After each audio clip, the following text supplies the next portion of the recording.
નમસ્કાર વાલા બાળકો, ધોરણ 10 વિષય સંસ્કૃત અને પદ્ય પાઠ નંબર 20 જે આ વર્ષમાં આ હોમ લર્નિંગના સમયમાં સરકારશ્રીએ આપણા અભ્યાસક્રમમાં રાખેલો છે. અમુક લેશન બાદ કરેલા છે જેની જાણ તમને મેં મેસેજ દ્વારા કરેલી છે, પણ પાઠ નંબર 20 એ આપણા અભ્યાસક્રમમાં છે. એટલે છેલ્લો પાઠ છે પદ્ય પાઠ. અને તથૈવ તિષ્ઠતિ એટલે કે તથા એવ તિષ્ઠતિ, તેવું ને તેવું ટકી રહે છે. આ શીર્ષકનું ગુજરાતી કરીએ તો આ પ્રમાણે થાય છે. એટલે પાઠ નંબર 20ને ભણવાનો પ્રયત્ન આજે આપણે કરીશું. એના કેટલાક શ્લોકો છે અને પ્રસ્તાવનામાં, પાઠ્યપુસ્તકની પ્રસ્તાવનામાં જે પ્રમાણે લખેલું છે એ જો હું તમને કહું તો પ્રસ્તાવનામાં કહ્યું છે કે જગતમાં વિવિધ પ્રકારના ફળ હોય છે અને દરેક ફળનો એક અલગ અલગ પોતપોતાનો રસ રહેલો હોય છે, એનો એક ટેસ્ટ રહેલો હોય છે. તમે ગમે તે ફળ ખાઓ તો એનો અલગ અલગ ટેસ્ટ, અલગ અલગ રસનો અનુભવ તમને થશે. દાખલા તરીકે તમે આજે સફરજન ખાઓ છો તો સફરજનનો રસ તમને અત્યંત ગમશે. કાલે ઈચ્છા થઈ સીતાફળ ખાવાની, સીતાફળ તમે ખાશો તો સફરજન પણ મીઠું અને રસાસ્વાદ છે. આવતીકાલે સીતાફળ ખાશો તો સીતાફળ તમને એવું જ મધુર અને મીઠું અને રસ આપનારું લાગશે. પણ સફરજન ખાવાથી જે આનંદ મળે છે અને સીતાફળ ખાવાથી જે આનંદ મળે છે તે સફરજન ખાવાથી સીતાફળના રસનો આસ્વાદ અથવા એનું મહત્ત્વ ઘટી જતું નથી, અને સીતાફળ ખાવાથી સફરજનના રસનું મહત્ત્વ ઘટી જતું નથી. અને આની આ જ બાબત, આની આ જ વાત એક મેં તમને ઉદાહરણમાં જણાવી છે. એમ આખા સંસ્કૃતના સાહિત્યમાં જુદા જુદા મહાકવિઓએ, જુદા જુદા નાટકકારોએ, વિદ્વાન નાટકકારોએ પોતપોતાની કૃતિઓ જ્યારે રચી ત્યારે એની રચના વખતે તેમણે પોતાને ગમતા એવા અને પોતાની બુદ્ધિ પ્રમાણે એવા ઉપદેશ આપનારા કેટલાક સુભાષિતો, કેટલાક શ્લોકો રચેલા છે. તમે કાલિદાસને ભણતા હો તો કાલિદાસના શ્લોક અથવા એનું સુભાષિત અથવા એનું મુક્તક જ્યારે તમે ભણો, ઉપદેશાત્મક કોઈ શ્લોક હોય તે ભણો તો તમને એમાંથી જે ઉપદેશ મળતો હોય તે બધું જ બરાબર છે. અને એવું ને એવું સુભાષિત અથવા મુક્તક અથવા શ્લોક જો તમે ભાસનું ભણો અથવા બીજા કોઈ મહાકવિનું ભણતા હો ત્યારે એ કવિએ રચેલી રચના પણ એ વખતે એટલી જ તાદૃશ અને એટલી જ અર્થસભર હોય છે. કહેવાનો અર્થ, એક કવિએ રચેલી રચના અને બીજા કવિએ રચેલી રચના, એક કવિનું સાહિત્ય ઊંચું છે અને બીજાનું ઊંચું નથી, એવું કહેવાનો કોઈ અર્થ નથી. બધા પોતપોતાની જગ્યાએ રચનાકારો યોગ્ય છે. અને દરેક મહાકવિઓ, સાહિત્યકારોના જ્યારે આ શ્લોકો અથવા તો સુભાષિતો જ્યારે વાંચીએ છીએ ત્યારે દરેક જગ્યાએ એમના અલગ અલગ ઉપદેશો આપેલા હોય છે, આપણને મળતા હોય છે. એટલે દરેક પોતપોતાની જગ્યાએ બરાબર હોય છે. એક સાહિત્યકારનું સુભાષિતનો ઉપદેશ ગ્રહણ કરીએ, મતલબ એવું નથી કે બીજા કોઈ સાહિત્યકાર અથવા મહાકવિનું સુભાષિતનો ઉપદેશ થોડો ઓછો ગુણકારી છે, એવું કાંઈ નથી. બધા પોતપોતાની જગ્યાએ બરાબર છે. એમ અહીં આગળ તથૈવ તિષ્ઠતિ, અને એમાં કેટલાક સંસ્કૃતના જે વિદ્વાન મહાકવિઓ અને નાટકકારો છે એમાં અહીં આગળ એમના શ્લોકો અહીં આગળ મૂકવામાં આવેલા છે. 5 અથવા 6 શ્લોકો છે જેને આપણે ભણવાનો પ્રયત્ન કરીશું. અને એમાં પ્રથમ શ્લોક છે. પ્રથમ શ્લોક એ ભાસ નામના નાટકકાર, ભાસ નામના નાટકકારનું નામ તમે સાંભળ્યું હશે. નાટકકાર ભાસ એવું નામ તમે સાંભળ્યું હશે. નાટકકાર ભાસ. અને એમણે કુલ 13 કૃતિઓ રચેલી છે. અને 13 કૃતિઓમાં મહાભારત ઉપર આધારિત તેમણે 6 નાટકો લખ્યા છે. અને 6 નાટકોમાં એક નાટકનું નામ છે કર્ણભાર. એક નાટકનું નામ છે કર્ણભાર. કર્ણનો ભાર એટલે કે કર્ણને દાનમાં મળેલા પ્રભુ તરફથી, સૂર્યદેવ તરફથી મળેલા કવચ અને કુંડળ જે એના આશીર્વાદ રૂપ હતા એ જ એને અત્યારે ભારરૂપ થઈ ગયેલા છે. એ વાતને દર્શાવતું એક નાટક મહાકવિ ભાસે અહીં આગળ કર્ણભાર નામનું નાટક, કર્ણભારમ સંસ્કૃતમાં કહીએ તો એ કર્ણભારમ નામનું નાટક લખેલું છે. અને એમાંથી આ એક શ્લોક લેવામાં આવેલો છે. અને આ શ્લોક એ દાન અને હોમનો મહિમા, વ્યક્તિએ દાન કરવું જોઈએ. કર્ણ મહાન દાનવીર છે અને દાનવીર તરીકે આ જગતમાં આજ સુધી પણ કોણ દાનવીર? તો કર્ણનું નામ લેવામાં આવે છે. એટલે દાનનો મહિમા અને હોમનો મહિમા દર્શાવતો આ એક શ્લોક મહાકવિ ભાસે લખેલો કર્ણભાર નાટકમાંથી લેવામાં આવેલો છે. પાઠ્યપુસ્તકમાં જે શ્લોક આપેલો છે તે હું તમારી સમક્ષ જો વાંચવાનો પ્રયત્ન કરું તો આ પ્રમાણે છે. પ્રથમ શ્લોક છે, શિક્ષા ક્ષયમ ગચ્છતિ કાલ પર્યયાત સુબદ્ધ મૂલાહ નિપતંતિ પાદપાહ જલમ જલસ્થાનગતમ ચ શુષ્યતિ હુત્તમ ચ દત્તમ ચ તથૈવ તિષ્ઠતિ. આવું આ પાઠ્યપુસ્તકમાં આપેલો શ્લોક છે કાવ્યાત્મક ભાષામાં. અને એનો ગદ્યની ભાષામાં એટલે કે અન્વય તરીકે બોર્ડ ઉપર લખવામાં આવ્યો છે. કેટલાક અઘરા શબ્દનો અર્થ જોઈ અને એનો અનુવાદ શીખવાનો અને એનો ભાવાર્થ સમજવાનો પ્રયત્ન આપણે કરીએ. કાલ પર્યયાત એવો શબ્દ છે. કાલ પર્યયાત. કાલ પર્યયાત એટલે કે સમય જતા, સમય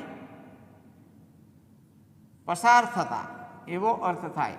જેમ જેમ સમય વીતતો જાય છે તેમ તેમ સમય પસાર થતા, સમય જતા, સમય વીતી જતા.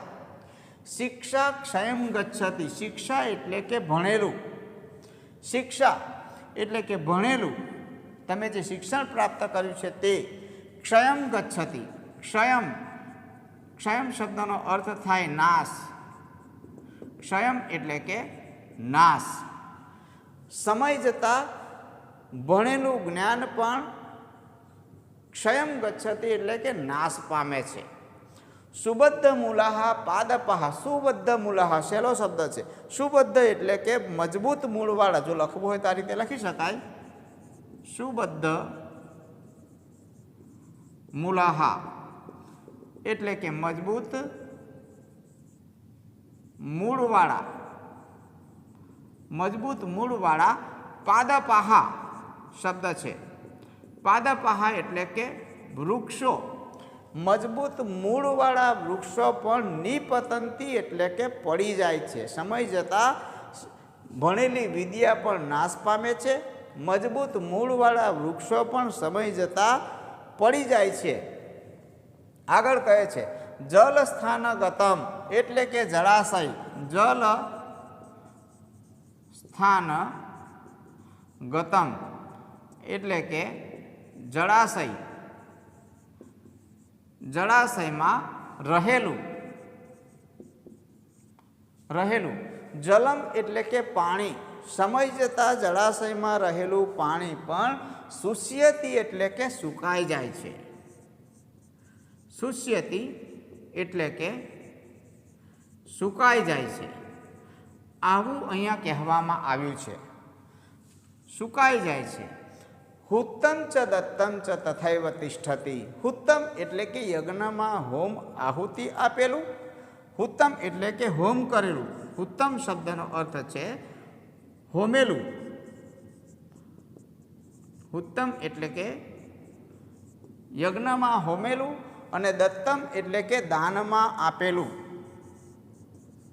દત્તમ એટલે કે દાનમાં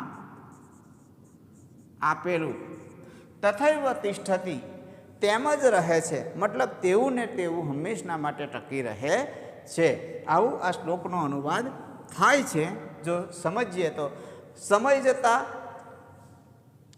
વિદ્યા પણ નાશ પામે છે, મજબૂત મૂળવાળા વૃક્ષો પણ પડી જાય છે, જળાશયમાંથી રહેલું પાણી પણ સુકાઈ જાય છે.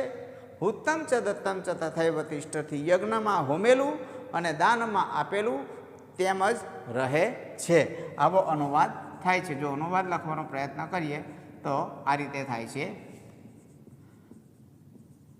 સમય જતાં એટલે કે સમય પસાર થતાં ભણેલી વિદ્યા નાશ પામે છે. નાશ પામે છે. મજબૂત મૂળવાળા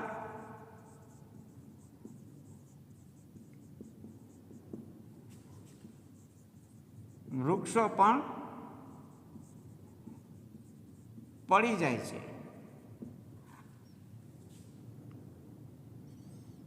અને જળાશયમાં રહેલું પાણી પણ સુકાઈ જાય છે. પરંતુ યજ્ઞમાં હોમેલું